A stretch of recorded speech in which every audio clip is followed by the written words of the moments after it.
at nagbabalik ang Good Morning Boss. Ito nga, no, Jules, ang Typhoon Glenda, ay naapektuhan na nga rin ang Quezon. A total po 4,080 families or a total of 17,984 persons na po ang naapektuhan sa may Quezon.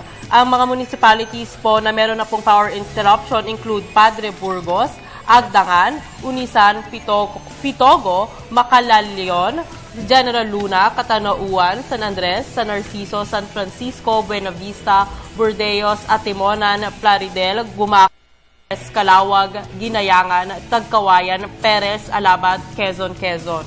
So yun po, ang tornado po was reported in Atimonan, Gumaca, and Calawag. Alright. Pero alam mo ba, Carla, di ba lagi natin pinag-uusapan na mas maganda na nauunahan natin kung ano ba yung maging epekto nitong bagyo. Kasi alam mo ba na lagpas 145,000 individuals nang na-evacuate since yesterday. Yes. So bago pa man pumasok itong si Bagyong Glenda, naunahan na to dahil may mga evacuees na tayo. So total, lumalabas na 33,065 families na na-evacuate. At syempre, yung evacuation centers natin, yung bilang daw ngayon ay 2,064 schools sa lahat ng mga dinaanan ni Bagyong Glenda. Okay, wow. So, yun nga yung panawagan sa lahat ng mga kababayan natin na sumunod tayo sa lahat ng mga panawagan ng mga ahensya natin kapag sinabi mag-evacuate, let's evacuate para syempre maiwasan kung ano pa yung mga peligro na dulot nito. At aside from that, meron din tayong panawagan naman para sa 2014 bar exams dahil extended po ang filing para sa bar exam dahil nga dito Bagyong Glenda, ito ay ayon sa Office of the Bar Confidant or OBC na extended up to Thursday or July 17 ang filing ng application sa lahat na magtitake ng 2014 bar examinations. Ito ay base